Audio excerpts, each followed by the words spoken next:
Je ferai, ouais, l'éloge de la poésie sans restriction, sans état d'âme, parce que la poésie n'est justement pas le lieu de la demi-mesure. Je le ferai d'une voix pleine, vive, s'il le faut, parce qu'on ne peut admettre plus longtemps, n'est-ce pas, que les poètes, malgré les révérences qu'on leur fait de loin en loin pour se disculper de la désinvolture et de l'indifférence avec lesquelles on les traite ordinairement, soient renvoyés à leur étrange petit commerce particulier qui n'aurait rien à voir avec les affaires du monde.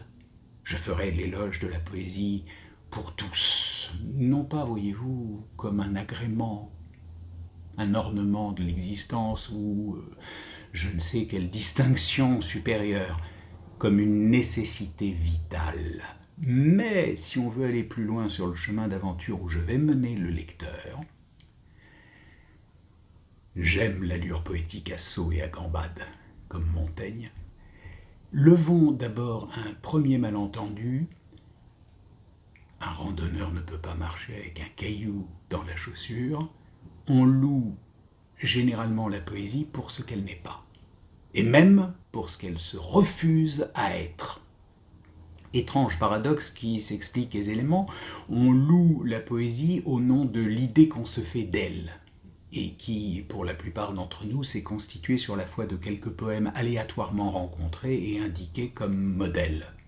C'est l'histoire de celui qui débarque à Douvres, voit une femme rousse et en conclut que toutes les Anglaises sont rousses.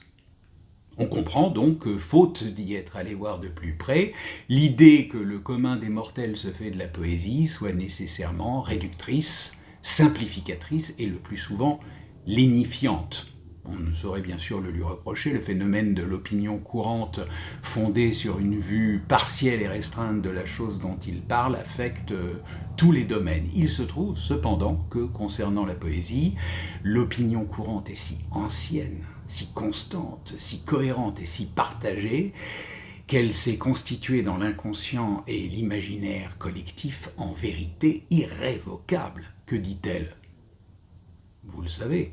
D'abord que la rime et le vers compté sont l'habit qui fait le moine, et aussi que la poésie est une belle chose charmante, qu'elle fait du bien, qu'elle console, qu'elle cajole, qu'elle soulage, qu'elle fait rêver, qu'elle fait chanter les mots, qu'elle permet d'échapper à la dure réalité, qu'elle enjolive, qu'elle rassure, mais encore, et simultanément que, hautaine, elle complique la langue à l'envi, qu'elle se complaît à l'obscur, qu'il faut le savoir d'un initié ou la grâce d'un prédestiné pour en déchiffrer l'énigme, bref, qu'elle est dans sa majeure partie tout bonnement incompréhensible aux quidam ordinaires. Or, il se trouve qu'à chacune de ces assertions, on pourra trouver 1000 poèmes